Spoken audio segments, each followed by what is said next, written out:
বিসমিল্লাহির রহমানির রহিম। ন্যাশনাল কলেজের অনলাইন ভিত্তিক শ্রেণী শিক্ষা কার্যক্রমে তোমাদের আবারও স্বাগতম জানাচ্ছি। প্রিয় শিক্ষার্থীরা, আশা করছি তোমরা সবাই ভালো আছো আর আজকের লাইভ ক্লাসটির জন্য সবাই প্রস্তুত আছো। প্রিয় শিক্ষার্থীরা, তোমরা আমাকে অবগত করো, নেটে খুবই ডিস্টার্ব হচ্ছে। আমি বারবার সংযুক্ত দিচ্ছি কিন্তু চালু হচ্ছে না, তাই কিছু সময় দেরি হয়ে গেছে। আমি আবারও সংযুক্ত দিয়েছি, তোমরা আমাকে জানাবে যে এখন ঠিক আছে কিনা। আমি সংযুক্ত দেওয়ার 5 মিনিট পরে দেখলাম যে কিছুই হয়নি, সব কিছু বন্ধ, নেট সংযুক্ত ছিল না। তো শিক্ষার্থীরা, আশা করছি তোমরা সবাই ভালো আছো এবং আজকের লাইভ ক্লাসের জন্য সবাই প্রস্তুত আছো। তো প্রিয় শিক্ষার্থীরা, তোমরা অবশ্যই জানো আজকের ক্লাসটি হচ্ছে প্রথম বর্ষ অর্থাৎ 2020-21 শিক্ষাবর্ষের জন্য নির্ধারণ করা। কিন্তু আমি তোমাদের দ্বিতীয় বর্ষের শিক্ষার্থীদের বলেছি যে তোমরা অবশ্যই রিভিশন ক্লাসগুলো করবে, কারণ আমি এখন যা পড়াচ্ছি তা বোর্ড কর্তৃক নির্ধারণ করা টপিকগুলোই পড়াচ্ছি এবং অধ্যায়গুলোর মূল বিষয়গুলোই পড়াচ্ছি। তো প্রিয় শিক্ষার্থীরা, এই মুহূর্তে যারা লাইভে উপস্থিত আছো তোমাদের সবাইকে অসংখ্য ধন্যবাদ। আর যারা এখন সংযুক্ত হতে পারোনি, খুব দ্রুত সংযুক্ত হয়ে যাবে। প্রিয় শিক্ষার্থীরা, তোমরা অবশ্যই জানো যে আমার ক্লাস শুরু করার পূর্বে তোমাদেরকে আমি প্রতিবারই বলে থাকি বই, খাতা, পেন্সিল, রাবার সব কিছু নিয়ে প্রস্তুত থাকতে। শিক্ষার্থীরা, আমি আজকে অবগত আছি তোমাদের মধ্যে অনেকেই আজকে কলেজে একটি গুরুত্বপূর্ণ কাজের জন্য কলেজে অবস্থান করবে, তবে সবাই তো আর একসাথে আসো না। তো যারা এই মুহূর্তে কলেজে আছো তারা অবশ্যই বাসায় গিয়ে ক্লাসটি দেখে নেবে, কারণ তোমরা সবাই জানো যে প্রতিটি ক্লাসই অত্যন্ত গুরুত্বপূর্ণ, আর কোনো একটি টপিক বাদ পড়লে কিন্তু অধ্যায়টি সম্পূর্ণ হয় না। তো শিক্ষার্থীরা, আমি আবারও বলতে চাচ্ছি, আমি তোমাদেরকে যা পড়াচ্ছিলাম সেটা ছিল জীববিজ্ঞান দ্বিতীয় পত্রের দ্বিতীয় অধ্যায়, অর্থাৎ অ্যানিমেল আইডেন্টিটি হতে রুই প্রতীক প্রাণী লেবীয় রুহিটা, অর্থাৎ রুই মাছের বিভিন্ন অংশ নিয়ে তোমাদের সাথে অঙ্গাণুর বিভিন্ন গঠন নিয়ে আমি আলোচনা করছিলাম। তারই ধারাবাহিকতায় আজকে আমি আরেকটি গুরুত্বপূর্ণ টপিক নিয়ে তোমাদের সামনে হাজির হয়েছে, সেটা হচ্ছে রুই মাছের জীবনচক্র। প্রিয় শিক্ষার্থীরা, আমার খুব ইচ্ছে যে আজকেই যেন ক্লাসটি আমি শেষ করতে পারি, অর্থাৎ রুই মাছের উপর সম্পূর্ণ বাকি অংশটুকু আমি আজকে শেষ করে দেওয়ার চেষ্টা করব। তবে প্রতিটা অধ্যায়ে অনেক অনেক গুরুত্বপূর্ণ টপিক থাকে, আমি ইচ্ছে করলে আসলে শেষ করা যায় না, বোঝাতে গেলে দেখা যায় আরও অনেক কিছু রয়ে যায়। তো আমি চেষ্টা করব, তবে আজকে নেটের যে সমস্যা তাতে ক্লাস শুরু করেছি, তাতে আমি চেষ্টা করে যাচ্ছি কিন্তু সংযুক্ত হচ্ছে না, এখানে অনেক সময় চলে গেছে। তো আমি চেষ্টা করব আজকে জীবনচক্রটা সম্পূর্ণ করতে, এবং সম্পূর্ণ হয়ে যাওয়ার পর প্রাকৃতিক পরিবেশে রুই মাছ সংরক্ষণ সেটি নিয়ে আলোচনা করব। এবং এই অধ্যায়ে আরও অনেক গুরুত্বপূর্ণ তোমাদের আছে যে জ্ঞানমূলক অনুধাবন প্রশ্ন, সিকিউর 3-4-এর আরও কিছু গুরুত্বপূর্ণ প্রশ্ন আছে যেটা আলোচনা করলে ভালো হয়, এবং এমসিকিউ নিয়ে আলোচনা করলে। তবে আমার মনে হচ্ছে যে আজকে জীবনচক্রটা আলোচনা করে হয়তোবা সময় পাবো না, তবে আগামী ক্লাসে ইনশাল্লাহ বাকি অংশগুলো নিয়ে আমি শেষ করতে পারবো। তো আমাকে তোমরা অবগত করো যে ক্লাসের যে রুই মাছের চিত্রটা যে বোর্ডে দেওয়া আছে সেটি ঠিক আছে, স্পষ্ট দেখা যাচ্ছে কিনা, আর আমার সাউন্ড স্পষ্ট আছে কিনা। তো প্রিয় শিক্ষার্থীরা, বাইরের কোনো সাউন্ড আসছে কিনা সেটাও জানাবে। আবিদা সুলতানা, আমি আসলে অনেক আগেই ক্লাসে ঢুকেছিলাম কিন্তু নেটের সমস্যার জন্য এই অবস্থা হয়েছে। এখন আমি আবারও ক্লাস নিচ্ছি, আমি জানি না নেট কতক্ষণ পর্যন্ত থাকবে, তবে তোমরা দ্রুত আমার সাথে ক্লাসটি করো। তো শিক্ষার্থীরা, আমি তোমাদেরকে জানাতে চাচ্ছি যে রুই মাছ আসলে স্বাদু পানির মাছ, তোমরা সবাই জানো। প্রাকৃতিক পরিবেশে এটাকে সবচেয়ে বেশি হালদা নদীতে এটা কমফোর্টেবল প্রাকৃতিক পরিবেশে পাওয়া যায়। রুই মাছ কিন্তু সুস্পষ্ট যৌন দ্বিরূপতা আছে। তোমরা অবশ্যই জানো যৌন দ্বিরূপতা কী, অর্থাৎ পুরুষ এবং স্ত্রী প্রাণীটি সম্পূর্ণ আলাদা। অর্থাৎ এখানে আমরা স্ত্রী রুই মাছ দেখি এবং পুরুষ রুই মাছ দেখি। পুরুষ যে রুই মাছ আছে তার কিন্তু শুক্রাশয় এবং শুক্রনালী আছে, তোমরা মনে রাখবে। কিন্তু স্ত্রী রুই মাছের ডিম্বাশয় আছে কিন্তু ডিম্ব নালী নেই। তো শিক্ষার্থীরা, এই রুই মাছগুলো প্রজনন সময়টা হচ্ছে জুন এবং জুলাই মাস। এবং এই জুন জুলাই মাসে তারা কী করে, নদীর পানিতে যখন প্রচুর বৃষ্টিপাত হয় তখন কিন্তু এদের মধ্যে একটা প্রাকৃতিক পরিবেশে জুন জুলাই মাসে সেই সময় তাদের যৌনতা মানে পরিপক্ক হয় এবং যৌনতা পরিপক্ক হতে প্রায় 2 বছর সময় লাগে। এই শিক্ষার্থীরা আমি তোমাদেরকে চিত্রের মাধ্যমে প্রত্যেকটি জিনিস তুলে ধরছি। আমি আশা করব তোমরা আমার সাথে সাথে চিত্রটি লক্ষ্য করবে এবং আজকের রুই মাছের টপিকটি তোমরা ভালোভাবে বুঝতে পারবে। শিক্ষার্থীরা, রুই মাছের যে ডিম সেটা কিন্তু প্রোটিন সমৃদ্ধ। তোমরা ভালো করে বুঝে নাও প্রোটিন সমৃদ্ধ মানে কি। রুই মাছের ডিমটা হচ্ছে প্রোটিন সমৃদ্ধ। তো শিক্ষার্থীরা, অবশ্যই রুই মাছের ডিম কিন্তু শিক্ষার্থীরা কুসুম আমরা যে মাছের ডিম খাই, আমরা যে বিভিন্ন রকমের যে হাঁস মুরগির ডিম খাই, সেখানে আমরা কুসুম একটু আমরা চিনি। তো রুই মাছের ডিমও কিন্তু কুসুম সমৃদ্ধ। এখানে মানে তাদের ডিমের মধ্যেও একদম পরিণত কুসুম আছে। তো শিক্ষার্থীরা, আমি এখন ধীরে ধীরে মূল টপিকে আসছি। তোমরা আমার সাথে সাথে অবশ্যই করবে। প্রজনন সময়টা হচ্ছে এরা স্রোতযুক্ত নদীতে মাটিতে করে ডিম প্রজনন করে। সাধারণত কোন মাসে প্রজননটা? জুন জুলাই মাসে। আমি তোমাদেরকে লিখে দেখাচ্ছি, তোমরা লক্ষ্য করো। জুন জুলাই মাসে এদের প্রজনন সময়টা হচ্ছে জুন জুলাই মাসে। জুন থেকে জুলাই মাসে এরা প্রজনন করে থাকে। জুন থেকে জুলাই মাসে এদের প্রজননের উপযুক্ত সময়। তো শিক্ষার্থীরা, তোমরা জুন থেকে জুলাই মাসে এদের প্রজননের উপযুক্ত সময় তোমরা লক্ষ্য করো। আমি ওয়ালাইকুম সালাম, জাহিদুল ইসলাম, ওয়ালাইকুম সালাম। তাহলে শিক্ষার্থীরা, প্রজননটা রুই মাছ কিন্তু বছরে 2 বছর বয়সে কিন্তু প্রজনন ক্ষম হয়ে ওঠে। এদের রুই মাছের যে প্রজনন ক্ষমতা কিন্তু 2 বছর বয়সী হয়। তাহলে এদের প্রজনন সময়টা হচ্ছে প্রজনন ক্ষমতা হচ্ছে 2 বছর বয়সে। প্রজনন ক্ষম হচ্ছে 2 বছর বয়সে। 2 বছর বয়সে এরা প্রজনন ক্ষম হয়ে ওঠে। তাহলে বুঝতে পেরেছ, পরিপক্কতা লাভ করা, অর্থাৎ প্রজননের জন্য যে একটা পরিপক্ক হতে হয় সেটা তাদের ক্ষেত্রে 2 বছর বয়সে হয়। তাহলে শিক্ষার্থীরা, এরা কিন্তু স্রোতযুক্ত নদীতে ডিম পাড়ে। এদের ডিম পাড়ার সময় হচ্ছে কি স্রোতযুক্ত নদীতে। আর এই জন্য হালদা নদীটা তাদের কিন্তু সবচেয়ে পছন্দের ডিম পাড়ার উপযুক্ত পরিবেশ। শিক্ষার্থীরা, তোমরা লক্ষ্য করো। তো মাছ কিন্তু এই প্রতি কেজি ওজনের মধ্যে তাদের যে দেহের ওজনটা আছে, অর্থাৎ তাদের দৈহিক ওজনে, তাদের যে ওজনের প্রতি কেজিতে 1 লক্ষ থেকে 4 লক্ষ পর্যন্ত ডিম উৎপন্ন হয়। তোমরা এটি একটু মনে রাখবে যে দেহের ওজনের প্রতি কেজিতে প্রতি কেজি দেহ ওজনের জন্য 1 লক্ষ থেকে 4 লক্ষ ডিম পারে। এগুলো হচ্ছে বৈশিষ্ট্য। দেহের ওজনের প্রতি কেজি দেহ ওজনের ক্ষেত্রে এরা কী করে 1 লক্ষ থেকে 4 লক্ষ পর্যন্ত ডিম পারে। এরা ডিম পারে।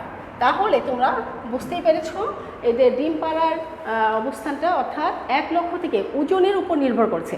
1 কেজি ওজন যদি হয় তাহলে 1 লক্ষ থেকে ওরা 4 লক্ষ পর্যন্ত ডিম পাড়ার ক্ষমতা রাখে। শিক্ষার্থীরা, এদের ডিম উৎপাদন করে থাকে। তো নিষেকটা কিভাবে হয়? অবশ্যই ডিম তোমাদের জানা রাখা দরকার। এদের নিষেকটা একটু জেনে রাখো। আমি প্রজনন ক্ষমতা জেনেছি, এখন তোমরা নিষেকটা দেখে রাখো। নিষেক হচ্ছে এদের নিষেকটা হচ্ছে এদের বহির্নিষেক ঘটে। শিক্ষার্থীরা, তোমরা লক্ষ্য রাখবে, মনে রাখবে, রুই মাছের ক্ষেত্রে নিষেক হচ্ছে বহির্নিষেক। অর্থাৎ নদীর পানি যখন ফুলে ওঠে এবং অগভীর অংশে যখন প্রবল বর্ষা হয়, নদীর জুন জুলাই মাসে তো এরা পরিপক্কতা লাভ করে। তারপরে নদীর পানি যখন ফুলে ওঠে, তোমরা জানো যখন প্রচুর বৃষ্টিপাত হয় তখন নদীর পানিটাও ফুলে ওঠে। সেই সময় তারা নদীর যে অগভীর অংশ সেই অংশটা তারা বেছে নেয়। তো আবার তখন যদি প্রবল বৃষ্টি, কিন্তু পানিটা অগভীর, হ্যাঁ, নদীর অগভীর অংশ এবং প্রচুর বৃষ্টি, এইরকম পরিবেশটা হচ্ছে তাদের প্রজননের জন্য অর্থাৎ ডিম পাড়ার জন্য উপযুক্ত পরিবেশ, অর্থাৎ কমফোর্টেবল মনে করে তারা এই সময়টাকে। তো শিক্ষার্থীরা এই সময় তারা ডিম পাড়ে এবং হ্যাঁ তাহলে দেখো শিক্ষার্থীরা, তো ডিম পাড়ার পরে এরা কী করে, কারণ সেই সব বর্ষণের মধ্যে এরা জাগ বেঁধে ডিম পাড়তে থাকে, কারণ এ সময় পানিতে পর্যাপ্ত অক্সিজেন থাকে এবং পানিটাও খোলা থাকে। আমি আবারও বলছি যে এই সময় তারা যে দল বেঁধে ডিমটা পাড়ে, কারণ এই সময় এই পরিবেশটা পানিটা কিছুটা খোলা থাকে, কারণ তোমরা দেখেছো যে যখন প্রচুর বৃষ্টিপাত হয় তখন কিন্তু পানিগুলো একটু খোলা হয়ে যায়, তো পানিটা খোলা থাকে, আর এই খোলার কারণে খোলা থাকে এবং পানিটার মধ্যে পর্যাপ্ত অক্সিজেন থাকে, সেই জন্য এই পরিবেশটা হচ্ছে তাদের জন্য কমফোর্টেবল এবং উপযুক্ত পরিবেশ, সেই সময় তারা ডিম পাড়ে। তারপরে শিক্ষার্থীরা তাদের ডিমগুলো কিন্তু বহির্নিষেক হয়। বহির্নিষেকটা কি, যে স্ত্রী রুই মাছটি যখন ডিম পাড়ে, ডিম পাড়ার পর পুরুষ রুই মাছটি কী করে, সেই ডিমের উপর, অর্থাৎ ডিম পাড়ার পরে সেই ডিমের উপর কী করে, স্পার্মগুলো ছড়িয়ে দেয়। তাহলে স্ত্রী ডিম মাছটায় যখন ডিম পাড়ে তখন পুরুষ ডিমটি সেই ডিমেরগুলোর উপরে স্পার্মগুলো ছড়িয়ে দেয়। এরপরে যে নিষেকটা ঘটে সেটাই হচ্ছে বহির্নিষেক, অর্থাৎ দেহের অভ্যন্তরে যে নিষেক হয় সেটাকে বলা হয় অন্তর্নিষেক। কিন্তু এখানে আমরা কি দেখতে পাচ্ছি, যে ডিমটা বাহিরে বের হয়ে আসছে, স্ত্রী রুই মাছ বর্ষাকালে অগভীর পানিতে ঘোলা এবং অক্সিজেনযুক্ত পানির মধ্যে তারা ডিম পাড়তে পছন্দ করে। এই সময় যখন ডিম পাড়ে তখন পুরুষ রুই মাছটি এসে সেই ডিমের মধ্যে স্পার্মগুলো ত্যাগ করে। এখন সেই ডিমের সাথে স্পার্মগুলো মিলিত হয়ে যে জাইগোট গঠন করে, তো এর পরবর্তীতে নিষেক হয়। এই ধরনের নিষেককে বলা হয় বহির্নিষেক। দেহের বাইরে যেহেতু নিষেক কাজটা সম্পন্ন হচ্ছে, তাই একে বলা হচ্ছে বহির্নিষেক। তো শিক্ষার্থীরা আমি ধীরে ধীরে আরও আসছি, তোমরা লক্ষ্য করো। শিক্ষার্থীরা তোমরা দেখতে পাচ্ছ কি না আমার, হ্যাঁ আচ্ছা, জান্নাতুল গুলশান আমি দেখতে পাচ্ছি, আচ্ছা অনিমা ইসলাম, আচ্ছা তোমরা খুব দ্রুত আগাও, আমি কিন্তু নেটের জন্য ঢুকতে পারি নাই, একটু সমস্যা ছিল, সময় নিয়েছে ঢুকতে। তাহলে শিক্ষার্থীরা এবার তোমরা লক্ষ্য করো, তো আমি জাইগোট সৃষ্টির প্রায় 30 থেকে 45 মিনিট পরে কিন্তু ক্লিভেজ দশা শুরু হয়। তাহলে তোমরা এই অংশ রেখে দাও, এই জাইগোট সৃষ্টির প্রায় 30 থেকে 45 মিনিট পর ক্লিভেজ দশাটা শুরু হয়। ক্লিভেজ বুঝতেই পেরেছো, ডিম্বাণুটার বিভাজন, ডিমের নিষেক অর্থাৎ জাইগোটের ভিতরে যে অবস্থানটা হয়, ডিমের যে অবস্থান হয় সেটার বিভাজনটাই হচ্ছে ক্লিভেজ দশা। এখন জাইগোট তৈরির পরবর্তীতেই কিন্তু ক্লিভেজ দশাটা শুরু হয়। তাহলে কত সময় পরে এই হচ্ছে, সেটা হচ্ছে 30 থেকে 35 মিনিট পর, অর্থাৎ নিষেকের পরে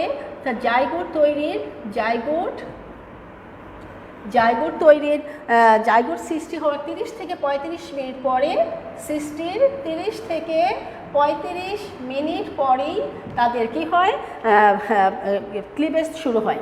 মিনিট পরেই ক্লিভেজ দশা শুরু হয়। ক্লিভেজ দশা শুরু হয়।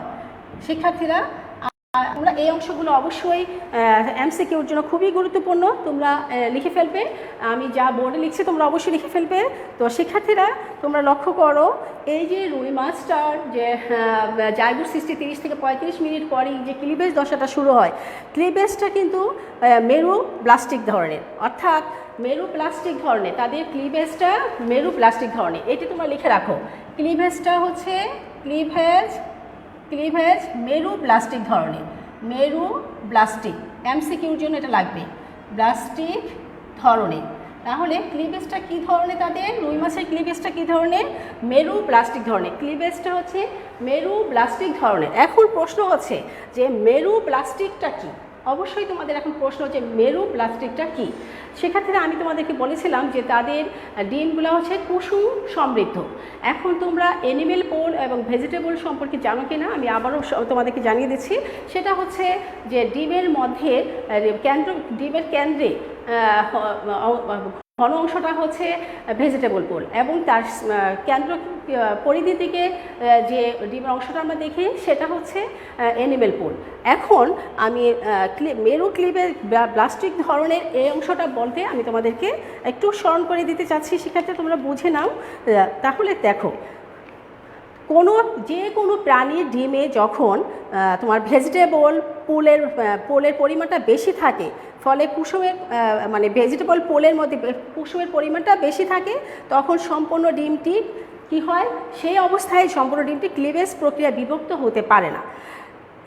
তখনই কিন্তু নিষিক্ত নিউক্লিয়াসটি কুসুমের পৃষ্ঠতলে একটি ক্ষুদ্র ক্ষুদ্র অংশে আশ্রয় নেয় শিক্ষার্থীরা, এবং সেটা ক্লিভেজের প্রস্তুতি নেয়। শিক্ষার্থীরা আমি আবারও বলছি যে কোনো একটি প্রাণী ডিমে যখন পোলটার মধ্যে আমি তোমাদেরকে বলেছি যে ভেজিটেবলের যে পরিমাণ, কুসুমের পরিমাণ সম্পূর্ণ থাকে, কুসুম যদি মানে ভেজিটেবল পোলে বেশি পরিমাণ যদি কুসুম থাকে, তাহলে সম্পূর্ণ ডিমটি ক্লিভেজ প্রক্রিয়া বিভক্ত হতে পারে না। তখন কি হয়, তখনই নিষিক্ত নিউক্লিয়াসটি কুসুমের পৃষ্ঠতলে গিয়ে একটি ক্ষুদ্র অংশে আশ্রয় নেয় এবং ক্লিভেজের প্রস্তুতি নেয়। শিক্ষার্থীরা এই অংশটি ক্রমশ ছোট্ট একটি ডিবির মতো দেখায়। শিক্ষার্থীরা এই অংশের ভিতরেই কিন্তু যে অংশটি ডিবির মতো দেখায় সেই অংশেই ক্লিভেজটা শুরু হয়। তাহলে তোমরা মোটামুটি বুঝতে পেরেছো, আমি আশা করছি তোমরা বুঝতে পেরেছো। এই ধরনের ক্লিভেজটাকে বলা হয় মেরু ব্লাস্টিক ক্লিভেজ। তাহলে তোমরা মেরু ব্লাস্টিক ক্লিভেজটা কি সেটা তোমরা বুঝে নিয়েছো। শিক্ষার্থীরা এখন আমি ক্লিভেজের শুরু হওয়ার পর কি হয়, তখন এর পরবর্তীতে ক্লিভেজ দশাটি শুরু হয়। এই ক্লিভেজ শুরু হওয়ার পর আমরা আরও কিছু ঘটনা দেখতে পাবো রুই মাছের ক্ষেত্রে। সেটি হচ্ছে নিউক্লিয়াসটি ক্লিভেজ দশা শুরু হওয়ার পর নিউক্লিয়াসটি বিভাজিত হয়ে প্রথমে 2টি, 4টি, 8টি অর্থাৎ দ্বিগুণ হারে বৃদ্ধি পাবে। অর্থাৎ ক্লিভেজ শুরু হওয়ার পর নিউক্লিয়াসটি কীভাবে বিভাজিত হবে তার একটি ধরন আছে। সেটা হচ্ছে প্রথমে 2টি থেকে 4টি থেকে 8টি হয়ে যাবে 16টি, 16 থেকে 32টি, এই পর্যন্ত তাদের বিভাজন ঘটবে। তো নিউক্লিয়াসের বিভাজন ঘটবে 2 থেকে শুরু হবে এবং 32-এ গিয়ে বিভাজনটি শেষ হবে। তাহলে এই যে প্রত্যেকটি নিউক্লিয়াসের যে বিভাজনটা হলো এবং এই ক্লিভেজের ফলে সৃষ্ট এই প্রতিটা কোষকেই তখন বলা হয় ব্লাস্টোমিয়ার। তো শিক্ষার্থীরা ভ্রূণটি এক সময় এক আঙ্গুলের থোকার মতো হয়ে যায়। এখন এবার আমি তোমাদেরকে চিত্রের মধ্যে নিয়ে বাকিটা বুঝাচ্ছি। আমার মনে হচ্ছে যে এখন তোমাদেরকে আমি চিত্রে নিয়ে তারপর ব্যাখ্যাটা দিতে পারবো। তো শিক্ষার্থীরা এই পর্যন্ত আমি যা বলেছি তোমরা সেটা অবশ্যই মনে রাখবে। আমি মাছটিকে সাথে সংযুক্ত করে আরও কিছু চিত্র আঁকাচ্ছি, তোমরা চিত্রটা অঙ্কন করবে এবং চিত্রের সাথে সাথে আমি বাকি অংশগুলো ব্যাখ্যা করব। আশা করছি তোমরা আমার সাথে সাথে চিত্রটা এখনই অঙ্কন করবে। তো শিক্ষার্থীরা লক্ষ্য করো, প্রথমে আমি অর্থাৎ নিষিক্ত ডিম থেকে শুরু করছি। তো নিষিক্ত ডিমটা আমি এখানে থেকে অঙ্কন করছি, তোমরা লক্ষ্য করো নিষিক্ত ডিমটা আমি অঙ্কন করছি। হ্যাঁ, এখন আচ্ছা শিক্ষার্থীরা তোমরা লক্ষ্য করো, আমি নিষিক্ত ডিমটা অঙ্কন করছি, নিষিক্ত ডিম। তাহলে এই মাছের 2টা মাছ থেকে আমি দেখাচ্ছি এখান থেকেই, এটা হচ্ছে নিষিক্ত ডিম। আমার সাথে সাথে তোমরা অঙ্কন করে ফেলবে। এটা হচ্ছে জাইগোট অর্থাৎ নিষিক্ত ডিম। তোমরা তো জানো যে বহিঃনিষেক ঘটে, আমি তো বলেছিলাম যে বহিঃনিষেক ঘটে, এটা হচ্ছে সেই নিষিক্ত ডিম। তাহলে তোমরা দ্রুত লিখে ফেলো, খুব দ্রুত, নিষিক্ত ডিম। তারপরে আমি আবার তোমাদেরকে ব্যাখ্যা করব। নিষিক্ত ডিমের পরেই কিন্তু ক্লিভেজ দশাটা শুরু হয়ে যাবে। নিষিক্ত ডিম শেষ, তারপর ক্লিভেজ দশা শুরু হবে। এই ক্লিভেজ দশাটা কিন্তু প্রথম ক্লিভেজ, দ্বিতীয় ক্লিভেজ এবং তৃতীয় ক্লিভেজ এভাবে হতে থাকবে। তাহলে এখন ক্লিভেজ দশার মধ্যে আমি প্রথম ক্লিভেজ দশাটা দেখাচ্ছি, তোমরা দেখো শিক্ষার্থীরা। প্রথম ক্লিভেজ দশা, এটা হচ্ছে প্রথম ক্লিভেজ দশা। এখন তোমরা দ্রুত এঁকে ফেলো।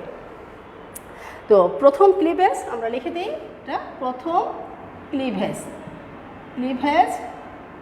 দশা, প্রথম ক্লিভেজ দশা। আচ্ছা, তারপরে প্রথম ক্লিভেজ দশাটার পরে আমরা দেখব দ্বিতীয় ক্লিভেজ দশা। দ্বিতীয় ক্লিভেজ দশাটা একই রকম, আমরা মোটামুটি পরিবর্তনটা খুব কমই দেখা যাবে। তারপরে দেখো শিক্ষার্থীরা দ্বিতীয় বিভাজন, এটা হচ্ছে দ্বিতীয় ক্লিভেজ দশা। দ্বিতীয় ক্লিভেজ দশা। আচ্ছা, দ্বিতীয় ক্লিভেজ দশাটা যখন সম্পন্ন হবে তার পরবর্তী অংশটা আমরা দেখি এভাবে। দ্বিতীয় ক্লিভেজ দশার পরে হচ্ছে নিষিক্ত ডিমের পরে হচ্ছে প্রথম ক্লিভেজ দশা, তারপর হচ্ছে দ্বিতীয় ক্লিভেজ দশা, তারপরে হচ্ছে ব্লাস্টুলা। তো আমি এখন ব্লাস্টুলার চিত্রটা অঙ্কন করছি। আমরা লক্ষ্য করো শিক্ষার্থীরা, এটা হচ্ছে ব্লাস্টুলার চিত্র। তো ব্লাস্টুলার ক্ষেত্রে আমরা দেখতে পাবো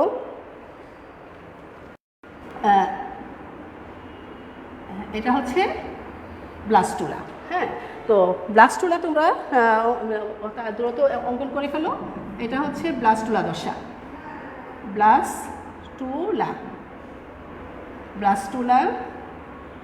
দশা।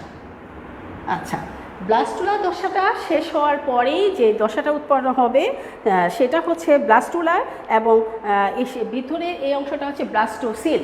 এই ফাঁকা অংশটার নাম হচ্ছে ব্লাস্টোসিল। তো শিক্ষার্থীরা দ্রুত তোমরা চিত্রটা অঙ্কন করো। হ্যাঁ, ব্লাস্টোসিল।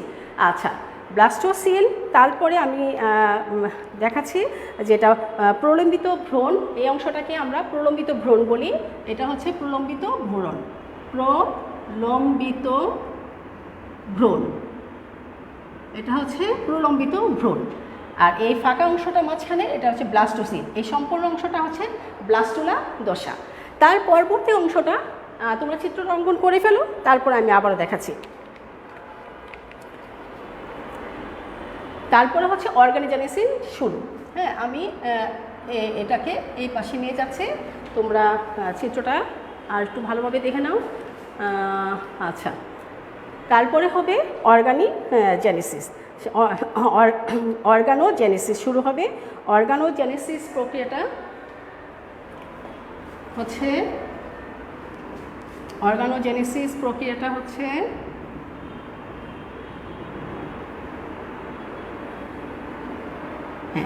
এই হচ্ছে অর্গানোজেনেসিস প্রক্রিয়া। তো শিক্ষার্থীরা অর্গানোজেনেসিস শুরু হয়ে গেল। এটা অংশটা হচ্ছে অর্গানোজেনেসিস শুরু। চিত্রটার নাম লিখে রাখো, অর্গানোজেনেসিস শুরু হয়ে গেল। অর্গানোজেনেসিস হচ্ছে ভিতরে বিভিন্ন পরিবর্তন, অর্থাৎ ভ্রূণ দশার যে থেকে পূর্ণাঙ্গ প্রাণী সৃষ্টি হওয়ার জন্য যে আনুষঙ্গিক পরিবর্তন হওয়া প্রয়োজন, সেই প্রয়োজনটাই হচ্ছে অর্গানোজেনেসিস প্রক্রিয়া শুরু। তাহলে আমরা অর্গানোজেনেসিস প্রক্রিয়াটাও দেখে নিলাম। এরপরে আমি এবার নিষেকের 5 ঘন্টা পরে সেটা কি পরিবর্তন হয়েছে আমরা একটু দেখতে পাবো যে এই নিষেকের পরবর্তীতে অবস্থায় এই অংশটা মাথা এবং লেজ হবে। হ্যাঁ, আমি অংশটাকে আবার একটু দেখাচ্ছি। দেখো চিত্রটা আমি এখানেই আরেকটু এইভাবে নিয়ে যাচ্ছি। এটা হচ্ছে মাথা ও লেজ শুরু হবে। হ্যাঁ, তাহলে কিভাবে মাথাটা দেখো, এটা হচ্ছে এই যে মাথা আর এখানে একটু লেজ, তাহলে এটা হচ্ছে মাথা, এই হচ্ছে মাথা আর এই অংশটা হচ্ছে লেজ। তাহলে আমরা লিখে দিই এটা হচ্ছে মাথা অর্গানোজেনেসিসের কারণে, আর এই অংশটা হচ্ছে লেজের একটি নমুনা দেখা দেবে, এই লেজ। আচ্ছা, এটা কতক্ষণ পরে নিষেকের? এটা অবশ্যই এটা হচ্ছে নিষেকের 5 ঘন্টা পর। আর মাঝখানের অংশটা হচ্ছে দেহকাণ্ড। তাহলে আমরা দেখে নিলাম এটা হচ্ছে দেহকাণ্ড। তাহলে এই নিষেকের 5 ঘন্টা পর, এটা 5 ঘন্টা পর। কিসের 5 ঘন্টা পর? নিষেকের 5 ঘন্টা পর। নিষেকের 5 ঘন্টা পর, নিষেকের 5 ঘন্টা পর তার যে পরিবর্তনটা অর্গানোজেনেসিসের কারণে সেখানে আমরা দেখতে পাবো মাথা এবং লেজ এবং দেহকাণ্ড তৈরি হবে। আচ্ছা, এরপরে আমরা তার পরবর্তীতে অংশ দেখা যায় 12 ঘন্টা পরে এটা কুসুম থলি তৈরি। কী পরিবর্তন আসছে? তারপরে হচ্ছে 12 ঘন্টা পরের কথা। এরপরে 12 ঘন্টা পর, 12 ঘন্টা পর আমরা দেখতে পাবো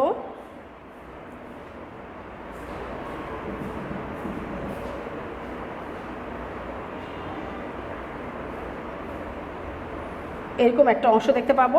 এটা হচ্ছে কুসুমথলি, এটা হচ্ছে কুসুমথলি।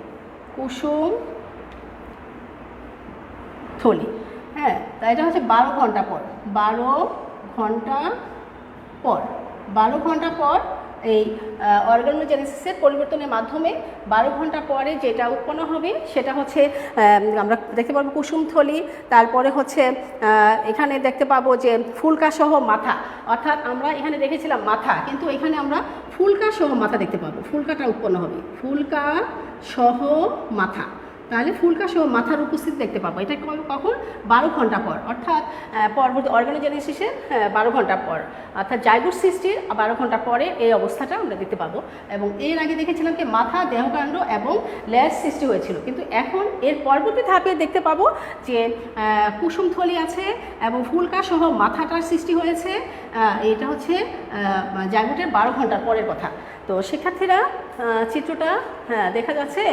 আচ্ছা, এবার তোমরা লক্ষ্য করো, আমি একটু তুলে দিচ্ছি কারণ আমাকে আর একটু আগাইতে হবে। তারপরে দেখো 12 ঘন্টার পর 12 ঘন্টার লার্ভা, হ্যাঁ আমি 12 ঘন্টার লার্ভা দিচ্ছি, তাহলে 12 ঘন্টার পর এটা হচ্ছে কি, আমি নিচেই লিখে দিচ্ছি, এটা লার্ভা দশা, এটা হচ্ছে লার্ভা দশা, অর্থাৎ লার্ভাটা হচ্ছে শুরু হয় না, হ্যাঁ তারপর হচ্ছে লার্ভা দশা। হ্যাঁ শিক্ষার্থীরা 12 ঘন্টা পর লার্ভা, 12 ঘন্টার পর, 12 ঘন্টা পর, 12 ঘন্টা পর এই লার্ভা দশাটা হচ্ছে এরকম। তো শিক্ষার্থীরা তোমরা দ্রুত চিত্রটা অঙ্কন করো, কারণ তোমরা জানো আমার পরে আবার আরেকটি ক্লাস আছে তোমাদের। তারপরে হচ্ছে কুসুমথলি, তোমরা দেখতে পাচ্ছ ফুলকা সহ কুসুমথলিটা দেখতে পাচ্ছ এটা। আর এরপরে আমরা দেখতে পাবো রেণুপোনা, সদ্য রেণুপোনা আমরা দেখতে পারবো, সেখানে নটোকর্ডের উপস্থিতি দেখতে পারবো। তো সদ্য রেণুপোনাটা হচ্ছে শিক্ষার্থীরা দেখো ব্যাঙ্গাচি আকারে দেখা যায়, এটা হচ্ছে একটু ব্যাঙ্গাচি আকারে দেখা যাবে এবং সেখানে আমরা নটোকর্ডের উপস্থিতি দেখতে পাবো। এখানে হচ্ছে একটা নটোকর্ডের উপস্থিতি আমরা দেখতে পাবো, এটা হচ্ছে এই হচ্ছে নটোকর্ড। তাহলে নটোকর্ড, নটোকর্ড এই হচ্ছে নটোকর্ড। তাহলে এই অবস্থাতে আমরা দেখতে পাচ্ছি কি নটোকর্ড, এটা হচ্ছে সদ্য রেণুপোনা বা ডিমপোনা, রেণুপোনা বা ডিমপোনা। হ্যাঁ শিক্ষার্থীরা এটার নাম হচ্ছে রেণুপোনা, রেণুপোনা বা ডিমপোনা, এটা হচ্ছে রেণুপোনা বা ডিমপোনা, সদ্য রেণুপোনা, এটা মাত্র এটা প্রফেশন হলো। তো সদ্য রেণুপোনা বা ডিমপোনা, রেণুপোনা ডিমপোনাকে একই আমরা জানি। তা শিক্ষার্থীরা দেখো এটা হচ্ছে নিষেকের 14 ঘন্টার পরের অবস্থা, এটা আমরা মনে রাখার জন্য লিখতে পারি, এটা হচ্ছে নিষেকের 14 ঘন্টার পরে, নিষেকের 14 ঘন্টা, নিষেকের 14 ঘন্টার পর, নিষেকের 14 ঘন্টা পরে এই অবস্থানে আসে। তাহলে তোমরা বুঝতে পারছো ছবিটা দেখে। এরপরে আমরা আরেকটু অঙ্কন করব, সেটা হচ্ছে রেণুপোনার মধ্যে নটোকর্ড আমরা দেখতে পাচ্ছি। তারপরে হচ্ছে 12 ঘন্টা পরে পার হবে, তারপরে হচ্ছে 24 ঘন্টার পরে সেটা আরেকটু চোখ, নটোকর্ড এবং পুচ্ছ তৈরি হবে। 24 ঘন্টার পরে সেখানে পুচ্ছটাও তৈরি হয়ে যাবে। হ্যাঁ এটা হচ্ছে পুচ্ছ, পুচ্ছ, নটোকর্ড তো থাকবেই, তারপর হচ্ছে নটোকর্ড, এখানে পুচ্ছ, এইটাই হচ্ছে এখানে 24 ঘন্টার পরের কথা, এটা পুচ্ছ। আর এটা হচ্ছে 24 ঘন্টা পর, 24 ঘন্টা পর, 24 ঘন্টা পরে নিষেকের এই অবস্থা আমরা দেখতে পাবো। তো নটোকর্ড, নটোকর্ড আগেরটা অংশটা থাকবে, নটোকর্ড, নটোকর্ড, তারপরে হচ্ছে 24 ঘন্টা পরে একটা পুচ্ছ তৈরি হবে, মাছের পুচ্ছটা তৈরি হতে থাকবে। আচ্ছা 24 ঘন্টার পরে যে পুচ্ছ তৈরি হবে সেটা হলো ধানি বা আঙ্গুলিপোনা, এটার নাম হচ্ছে ধানি বা আঙ্গুলিপোনা, এটা হচ্ছে ধানি বা আঙ্গুলিপোনা। আচ্ছা আমি এখানে লিখে দিই, এটার নাম হচ্ছে ধানি বা আঙ্গুলিপোনা, তোমরা আঙ্গুলিপোনা নাম শুনেছো, আঙ্গুলিপোনা, পোনা, ধানি বা আঙ্গুলিপোনা, এটা 24 ঘন্টা পর হয়, নিষেকের 24 ঘন্টা পর এই অবস্থা পরিণত হয়।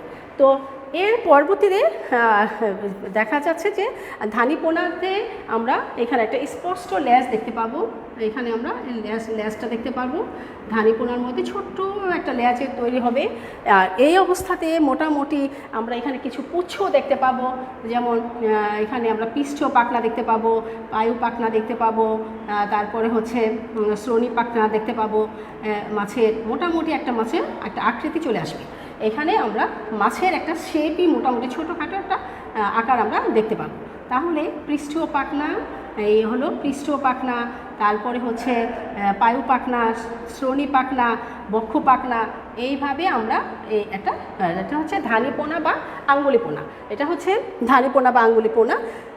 তো শিক্ষার্থীরা, ডিম ফোটার 24 ঘন্টার পর, এটা হচ্ছে ডিম ফোটার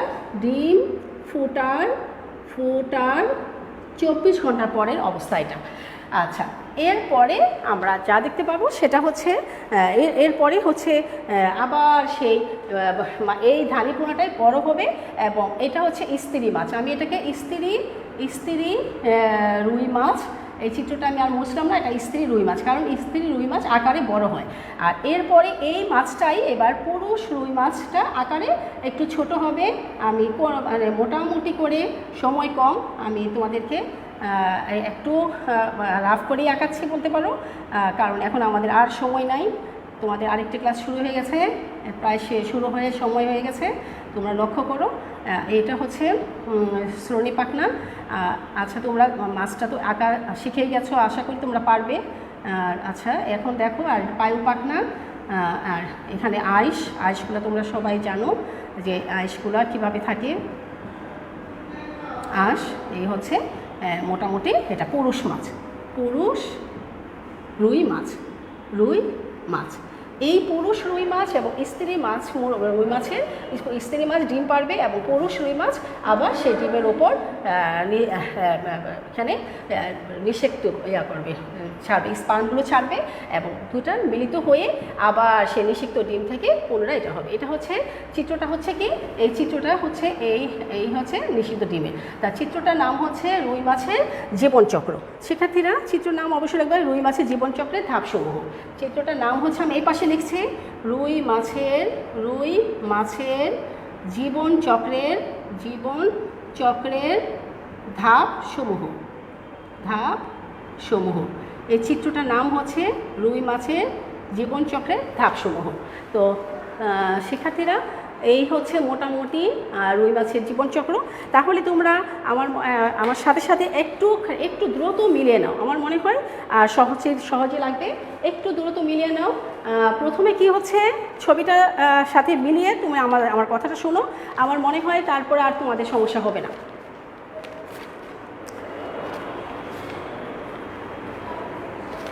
সে চিত্রটা তোমরা দ্রুত তুলে নাও শিক্ষার্থীরা, আর সময় নষ্ট করা যাবে না।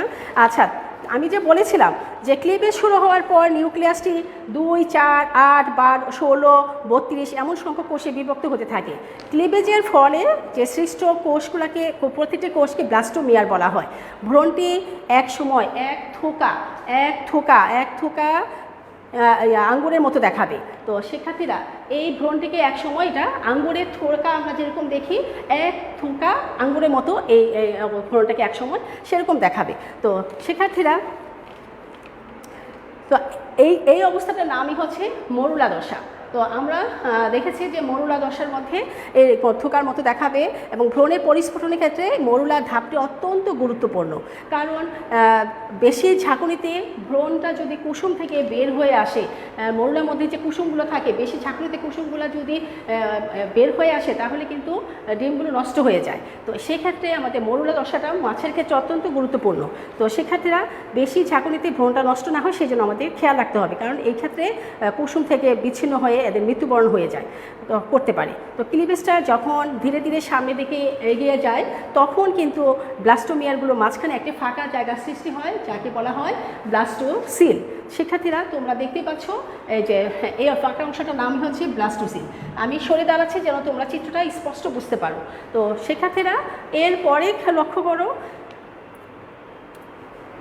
এই ফাঁকা স্থানটি ব্লাস্টোসিল, আর ভ্রূণটিতে এই ভ্রূণটিতে, এরপরে হচ্ছে এই ভ্রূণটি তখন ব্লাস্টুলা, আর এই পুরোটা ভ্রূণটাকে বলা হয় ব্লাস্টুলা। তো শিক্ষার্থীরা, এর পরবর্তীতে কি হয়,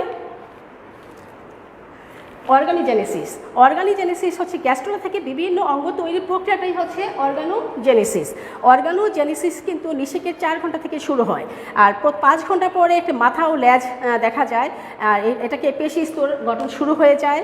8 ঘন্টা পরে চোখের উদ্ভব ঘটে আমরা দেখতে পাচ্ছি, এবং পেশি স্তরের 7 থেকে 10 পর্যন্ত 10টি পর্যন্ত হয়, এবং নিষেকের 10 থেকে 11 ঘন্টা পর হৃৎপিণ্ডটা ঘটিত হয় এবং হৃদস্পন্দন শুরু হয়। নিষেকের 12 ঘন্টা পর ফুলকা তৈরি হয়। তো এর পরবর্তীতে শিক্ষার্থীরা এই আমরা দেখে গেলাম, এর পরবর্তীতে কি হয়।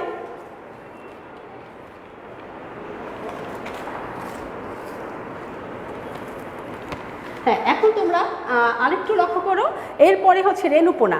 নিষেকের 14 ঘন্টা পর ডিম ফুটে লার্ভা বেরিয়ে আসে। এই লার্ভা ডিম পোনা বা রেণুপোনা নামে পরিচিত। আমরা ছবিতে দেখতে পাচ্ছি রেণুপোনাটা, হ্যাঁ রেণুপোনা নামে পরিচিত, কারণ এ সময় লার্ভার পরিপাকটা পূর্ণাঙ্গভাবে গঠিত হয় না, কারণ মুখ এক ধরনের পর্দা দ্বারা আবৃত থাকে, আর সেই জন্য মুখটা এক ধরনের পর্দা দ্বারা আবৃত থাকে বলে এরা এই সময়টা কোনো ধরনের খাদ্য এরা গ্রহণ করতে পারে না। তো শিক্ষার্থীরা এর পরবর্তীতে দেখো, এবার লক্ষ্য করো, রেণুপোনার পরবর্তীতে 6 ঘন্টা পরে অবস্থায় এরা কী করে, জলাশয়ের তলদেশে এই রেণুপোনাটা 6 ঘন্টা পরে এরা রেণুপোনাটা 6 ঘন্টা পরে জলাধারে একদম তরল নিচের অংশে একদম তলদেশে এরা সেখানে বিশ্রামরত অবস্থায় থাকে।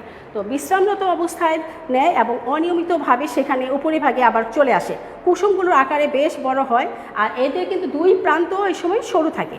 শিক্ষার্থীরা কুসুম থলের মাঝখানে হৃৎপিণ্ডটা অবস্থান করে। তাহলে আমরা মোটামুটি এই অংশটা বুঝতে পেরেছি।